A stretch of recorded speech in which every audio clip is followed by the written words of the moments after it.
Mr. Speaker, in this country, continued response to lawbreakers and criminals, other criminals, we would expect to see the government engage in immediate action to rebuild and regain the public trust. We demand independence and professionalism from the Office of Commissioner of Police. In this regard, professional policing and professional decision-making is what we expect and demand. We expect and demand continued investment in the training of law enforcement personnel with a focus on improving detection methods and statistics. We expect and demand further advancement in the CCTV camera program and police response times.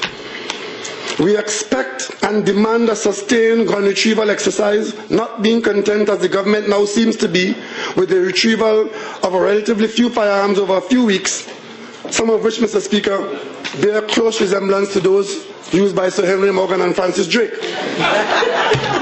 If this is achieved, Mr. Speaker, naturally, there will be far less guns in the hands of reckless youngsters who contribute significantly to the mayhem in our society. We expect as well continued investment in the social programs and have worked for the benefit of young people, rather than the surreptitious scaling down threatened by the current government. We expect that these programs for young people will continue. The country could afford those programs even in our straitened circumstance. It is too important not to focus on treating with this problem at the root level, Mr. Speaker. Finally, Mr. Speaker, on this matter, we expect and demand the advancement of the rehabilitation process that this government met in train within the prisons of Trinidad and Tobago. Mr. Speaker, we put the government on notice. We will continue to monitor you as you carry out the critical role of providing security to the people and property in Trinidad and Tobago. As the government congratulates itself and the target public officers express their gratitude for the $1,000 allowance, it is instructive for us to examine how this inequity came about in the first place.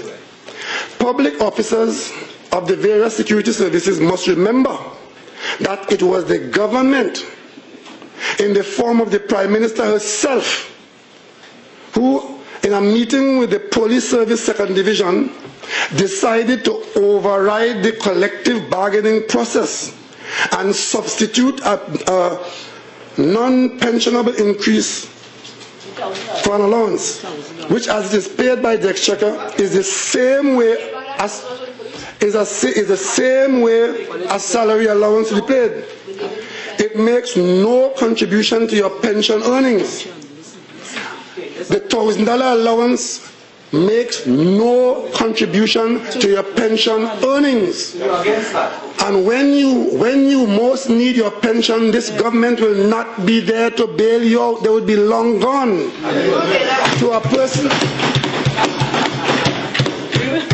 to an officer earning $10,000 a month, a $1,000 payment is equivalent to a 10% increase of your earnings, but does not contribute to your pension. If you are earning less than $10,000, it's a much larger increase. The same government that is saying that it can't pay you more than 5% could pay you a 10% allowance that does not go to your pension. A word of warning to the wise is sufficient. Mr. Speaker, there are 2 points I want to raise before I take my seat.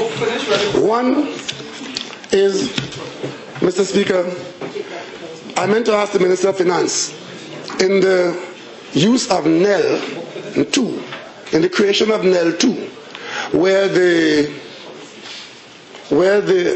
shares of the bank, Republic Bank, will be used to create the portfolio in dealing with the CLICO matter. In his winding up, or some other person from the government, we would like to be told what is the nature of those shares insofar as whether they are encumbered or whether they are free of encumbrance. That is useful information which we must have to be able to appreciate the creation of NEL 2. And there's one last point I want to make, Mr. Speaker, and that point has to do with the government's use of the $75 oil price in determining this budget. Mr. Speaker, I mentioned earlier that the government did that to allow itself to spend all the money. But as I think about it, Mr. Speaker, I see the government doing something else which is quite sinister, and that is this. By budgeting at $75 for no real logical reason, if one looks at the previous budget numbers, by budgeting at $75, any shortfall from there opens a back door to the IMF, because the government of Trinidad and Tobago, could then claim when they go to the IMF that there has been a shortfall in the budgetary process. But they couldn't do that.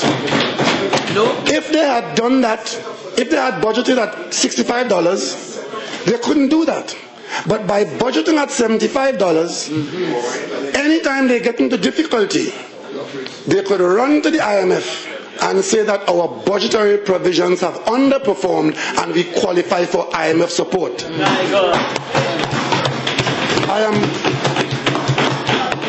I am putting this government on notice.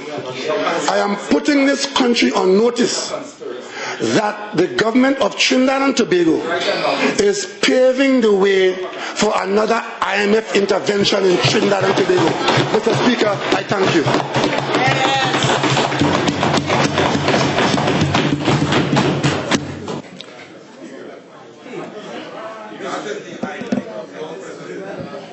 You were sleeping.